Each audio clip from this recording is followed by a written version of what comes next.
సోమందపల్లి గురుకుల పాఠశాలను వెంటనే ప్రారంభించాలి. ములుగులేడు సోమందపల్లి అంబేద్కర్ గురుకుల పాఠశాలను వెంటనే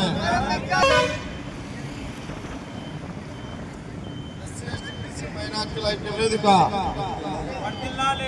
వర్ధిల్లాలి. ఎస్సీ ఎస్టీ బీసీ మైనార్టీ ఐక్య వేదిక వర్ధిల్లాలి. ఎస్సీ ఎస్టీ బీసీ మైనార్టీ ఐక్య వేదిక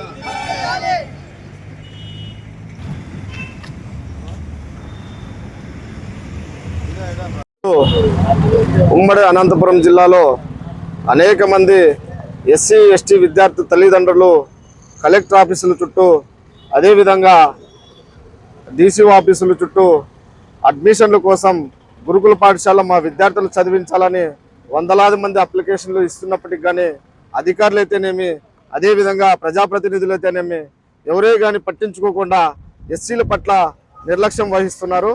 ఎందుకంటే ఈరోజు అంబేద్కర్ గురుకుల పాఠశాల అయినటువంటి ములకలేడు అయితేనేమి అదేవిధంగా సోమందపల్లిలో కొత్త స్కూల్ శాంక్షన్ అయినప్పటికీ కానీ ఇంతవరకు కూడా దాన్ని ఓపెన్ చేసి ఎస్సీ విద్యార్థులకు అండదండగా ఉండాలని ప్రభుత్వ పెద్దలైతేనేమి అదే విధంగా అధికారులు అయితేనేమి ఎవరే కానీ పట్టించకపోవడం చాలా బాధాకరం. ఎందుకంటే ఈరోజు రాష్ట్రంలో కూడా అనేక గురుకుల పాఠశాల అడ్మిషన్లు ఖాళీ ఉన్నప్పటికీ కానీ అనంతపురం జిల్లాలో మాత్రమే పేదలు ఉన్నారు. అదేవిధంగా ఎస్సీ ఎస్టీలు చాలా నిరుపేదలు కూడా ఉన్నారు. వాళ్ళకు కంపల్సరీ గురుకుల పాఠశాల అడ్మిషన్లు అయితేనే వాళ్ళు చదువుకోవడానికి వాళ్ళ జీవనోపాధి తల్లిదండ్రులు పోవడానికి కానీ ఎక్కడ సుదూర ప్రాంతాల్లో బతకడానికి కూడా గురుకుల పాఠశాలలో వదిలి విద్యార్థులు చదువుకొని వాళ్ళు పనులు చేసుకోవడానికి సుదూర బెంగళూరు కానీ హైదరాబాద్ కానీ లాంగ్ ప్రదేశాలకు పోవడానికి వీలుగా ఉంటుందని తల్లిదండ్రులు ప్రతి గ్రీవెన్స్ డే కూడా ఈరోజు కలెక్టర్ ఆఫీసుల చుట్టూ డీసీఓ ఆఫీసుల చుట్టూ తిరుగుతున్నప్పటికీ కానీ ఎవరే కానీ పట్టించుకోవడంలే. ఎందుకంటే గత ప్రభుత్వంలో శాంక్షన్ అయినటువంటి ములకలేడు అదేవిధంగా సోమందపల్లి స్కూల్ ఓపెన్ చేయకుండా పూర్తిగా నిర్వీర్యం చేస్తున్నారు అంబేద్కర్ గురుకులాలను. కాబట్టి వెంటనే ఈరోజు మేము రిలే నిరాహార దీక్ష ద్వారా ఒకటే తెలియజేస్తున్నాం, కంపల్సరిగా మీరు అంబేద్కర్ గురుకుల పాఠశాల శాంక్షన్లో ఉండే వాటిని వెంటనే మీరు ఓపెన్ చేయాలా. ఓపెన్ చేయలేని పక్షంలో మేము దశల వారీగా ఉద్యమాలు చేయడానికి శ్రీకారం చుడతామని కూడా ఈ ప్రభుత్వాలకు మేము డిమాండ్ చేస్తున్నాం. అదేవిధంగా ఏజెన్సీలో అంబేద్కర్ గురుకుల పాఠశాలలో ఉన్నట్టు సేవా సుప్రీం అయితేనేమి అదేవిధంగా ర్యాపిడ్ ఏజెన్సీ అయితేనేమి పూర్తిగా అక్కడున్న వర్కర్లు శానిటేషన్ వర్కర్లు అయితేనేమి అదేవిధంగా సెక్యూరిటీ వర్కర్లు అయితేనేమి వాళ్ళతో వెట్ట చాకరీ చేయించుకుంటున్నారో వాళ్ళకి సరైన వేతనాలు ఇవ్వకుండా ఏదైతే ప్రభుత్వ నిబంధనల్లో ఏర్పాటు చేసిన టెండర్లో ఏర్పాటు చేసినటువంటి శాలరీలు ఇవ్వకుండా వాళ్ళకి పనిముట్లు ఇవ్వకుండా పూర్తిగా నిర్వీర్యం చేస్తున్నారు. నిర్వీర్యం చేయడం వల్ల అక్కడున్న విద్యార్థులు ఇబ్బంది పడుతున్నారు. వాళ్ళు సరైన పనులు చేయకపోవడం వల్ల పూర్తిగా అక్కడ ఉన్న విద్యార్థులకు విద్య దూరం అయ్యే అవకాశం ఉంది వీళ్ళ వల్ల కూడా. కాబట్టి ఏజెన్సీలు సక్రమంగా పనిచేయాలా. ఆ ఏజెన్సీలు కూడా సేవా సుప్రీంను ర్యాపిడ్ను వెంటనే ఈ విధంగా చర్యలు తీసుకోకుంటే బ్లాక్ లిస్ట్ పెట్టాలని కూడా మేము డిమాండ్ చేస్తున్నాం ఆల్ ఇండియా ఎస్సీ ఎస్టీ ఐక్య వేదిక తరఫున. కాబట్టి ఈరోజు అదేవిధంగా సరైన రెగ్యులర్ ప్రిన్సిపల్స్ అయితేనేమి టీచర్లు అయితేనేమి వార్డెన్లు కానీ లేకపోవడం వల్ల పూర్తిగా విద్యార్థులు దూరం అవుతున్నారు. ఇది కూడా ప్రభుత్వం దృష్టికి వెళ్ళాలా.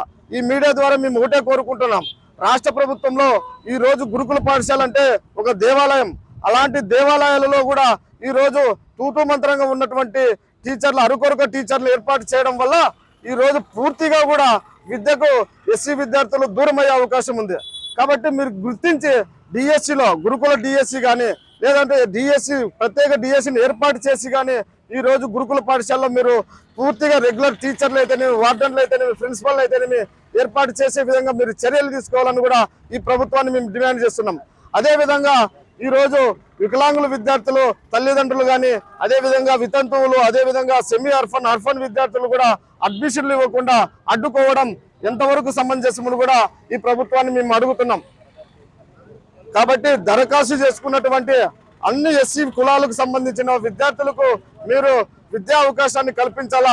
ఎందుకంటే ఈరోజు తల్లికి వందనం పథకం ద్వారా అనేక మంది విద్యార్థులు చదువుకోవాలని ప్రభుత్వం ఒక మంచి ఉద్దేశంతో ఏర్పాటు చేసినప్పటికీ కానీ మా పిల్లలు గురుకుల పాఠశాలలోనే చదివితే ఉన్నత స్థితికి పోతారని ఒక ఆలోచన విధానంతో ఈరోజు తల్లిదండ్రులు గురుకుల పాఠశాల వైపు చూస్తున్నారు. కాబట్టి ప్రభుత్వం దీన్ని ప్రత్యేకంగా దృష్టి పెట్టుకొని వెంటనే ఈ గురుకుల పాఠశాలను ఏర్పాటు చేసి ఓపెన్ చేయాలని కూడా మేము ఈ రిలే నిరాహార దీక్ష ద్వారా ఆల్ ఇండియా ఎస్సీ ఎస్టీ ఐక్య వేదిక తెలియజేస్తున్నాం. కాబట్టి ఈ సమస్యను రాష్ట్ర ముఖ్యమంత్రి వర్యులు నారా చంద్రబాబు నాయుడు గారికి, అదేవిధంగా విద్యాశాఖ మంత్రులు, అదేవిధంగా లోకేష్ గారికి తెలిసేంత వరకు ఈ ఉద్యమాలను శ్రీకారం చుట్టి అన్ని కుల సంఘాలను, అన్ని విద్యార్థి సంఘాలను, మేధావులను, కర్షకులు అందరూ కలుపుకొని కూడా మేము మీడియా ద్వారా ఈ రాష్ట్ర ప్రభుత్వానికి తెలిసేంత వరకు ఉద్యమాలకు శ్రీకారం చుడతామని కూడా తెలియజేస్తూ ఈ అవకాశం ఇచ్చిన ఈ రిలే నిరాదీక్ష నిర్వాహకులకు ప్రతి ఒక్కరు కూడా జై భీమ్, జై జగజ్జీవన్.